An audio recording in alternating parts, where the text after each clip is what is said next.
আমি একটা সময় ভাবতাম যে ফুটপাত ফাঁকা হোক, তাহলেই ফুটপাতের রাস্তাঘাট পরিষ্কার হবে। কিন্তু তোমরা এই বিষয়টা একবার ভেবে দেখো, কোনো আগাম নোটিশ না দেওয়ার সত্ত্বেও পশ্চিম বাংলায় বুলডোজার আনা হয়।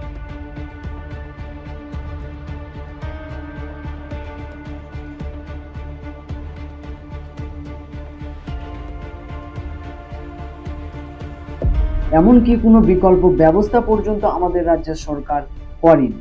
তোমরা একবার এই বিষয়টা ভেবে দেখো, যে মানুষটা ৩০-৪০ বছর ধরে ফুটপাতে ব্যবসা করে বা ফুটপাতের উপরে দোকান দিয়ে নিজের সংসার চালাচ্ছিল, সেই মানুষটার সংসারও পশ্চিমবঙ্গের বুলডোজার আসার পর সেই বুলডোজারের তলায় চলে গেছে। আমি কিন্তু একবারও এটা বলছি না যে মানুষগুলো ফুটপাতে ব্যবসা করতো বা ফুটপাতের উপরে দোকান দিয়েছিল, সেই মানুষগুলো সবগুলোই কিন্তু ঠিকঠাক ছিল। ফুটপাত দখল হচ্ছে, এটা সত্যি কথা। সাধারণ মানুষজন ফুটপাতের উপরে চলাফেরা করতে পারছে না, এটাও সত্যি কথা।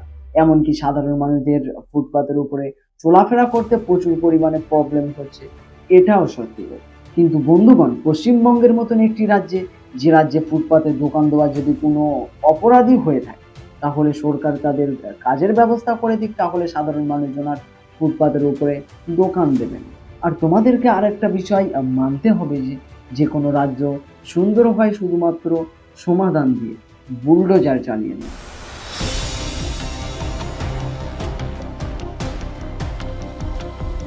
এবার অনেকেই বলতে পারো যে দাদা, ফুটপাতে দোকান দেওয়া তো কঠোরভাবে নিষিদ্ধ।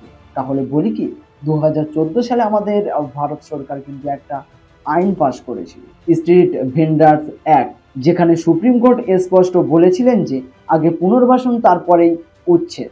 এমনকি প্রতিটা শহরে নির্দিষ্ট ভেন্ডর জোন থাকবে, হকারদের পরিচয় দিতে হবে। সেই পরিপ্রেক্ষিতে সরকার যদি বিনা নোটিশ ছাড়াই বুলডোজার চালায়, তাহলে সেখানে সরকারের ক্ষমতার অপব্যবহার ছাড়া আর কিছু না।